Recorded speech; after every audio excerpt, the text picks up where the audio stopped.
Welcome back to Open Line, everyone. We are talking about the future of Nashville arts and theater, and we have with us Jennifer Turner, TPAC President and CEO, Lisa French, Nashville Ballet Executive Director, and Stephanie Silverman, Executive Director of the Belcourt Theater. They're all right there on Zoom and talking about the past year and going forward as we begin to hopefully move forward out of COVID.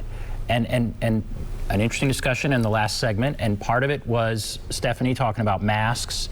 And so I want to ask, I'll start with you, Jennifer. What are you hearing from patrons when you're telling them, and again, you're coming back more in October, but when you're telling them, okay, masks may be part of this, what are you hearing? The overwhelming response that we're getting from patrons is, we want to come back. What do we need to do? If we have to wear a mask, we'll wear a mask. We just want to come back. But we have been doing extensive data research since the beginning of the pandemic, and you can see the line on masks has been increasing, and that is one of, when you ask what safety precautions would you like to see for you to return to the theater, masks is number one. So the patrons feel safer if they look around and they see people masked.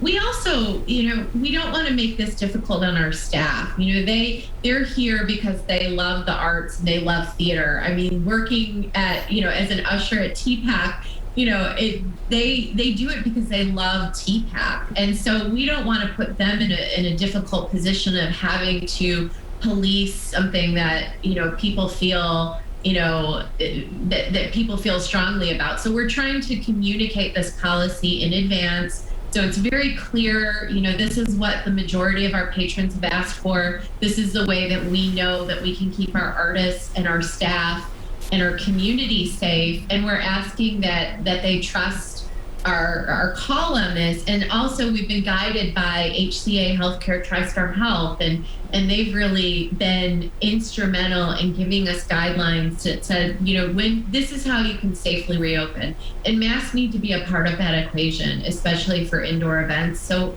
we're following that, and we're hopeful that the community will respect that and participate and join us, and everyone can do their part, because we all are desperate to get back to live performance. Absolutely. And I'm fascinated that you've done all this research. I bet you do have a lot of research. And one of the things, again, I go back to I talk to churches on this show that I do, and there are people that are it's kind of a shock to suddenly be back in a place with a lot of people, and now as we open up, it's just how do you help people get past that, and maybe they want to get past it, or maybe there is something that needs to be done to help them get past it. And I guess when you say, okay, we're all going to wear masks, maybe that helps them get past it.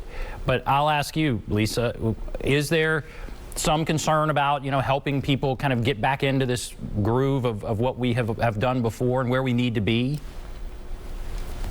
I think, echoing exactly what Jennifer and Stephanie have said, I think that, we're hearing the same thing. People want to be back. We want to be able to bring live performances back, and are so excited to be doing that here this weekend.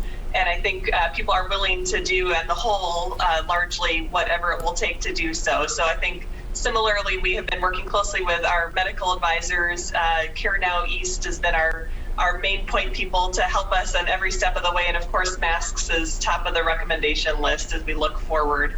And I would just echo, I think from our artists as well, they want to keep dancing. They want to dance, they want to be out there, and they want to feel safe and to bring the community back. So I think there's a real openness and sort of investment in making sure that we're able to do that and do it safely. So I feel, again, hopeful as we look ahead that these steps will be able to help us make this strong return that we're all envisioning here. As we make this return and we talk about artists, the dancers, I'm so interested in what they've been through. So you said they've been training in masks.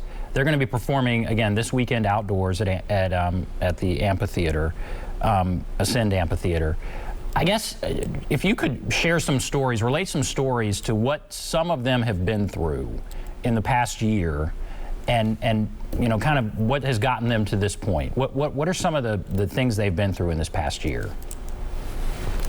They have been so resilient, I will say. A dancer needs a space to perform and to rehearse and to practice their art. And so when we had to close down last March, they spent the rest of that season from March until June dancing in their home, in their living rooms, in their kitchens. We were on Zoom. We were doing digital rehearsals and creating pieces and choreography through the Zoom camera, which is just unbelievable to even fathom, but that's what we were doing last spring. So I know they were just so eager to get back to the studio in August, which we were thrilled to be able to put all those protocols in place to be able to bring them back.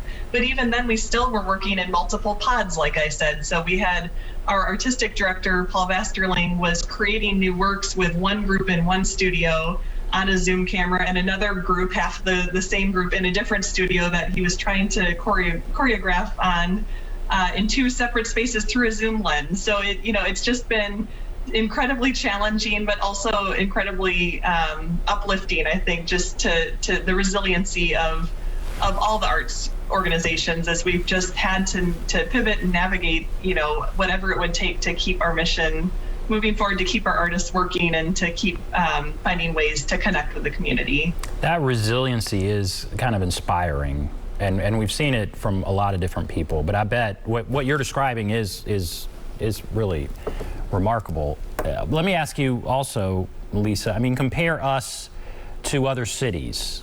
So you said we are in, we've been blessed, I guess, with some good donors and that kind of thing, but this has probably been a very difficult time for ballet all across the country. What are we seeing in other cities? I mean, it has been, it runs the full gamut. I think I feel really fortunate here in Nashville that we've been able to keep our artists working. That has not been the case in other cities. There have been significant challenges in all arts, but certainly in performing arts with dance and people, just not being able to be in a position to be able to make that all happen. So I think we are really grateful that we've been able to keep our artists working, and I think that sets us up really well as we look ahead to be able to come back strong for the coming season. Good. And what, Stephanie, same question about other cities and theaters. The Belcourt's unique and wonderful, but other kind of independent theaters.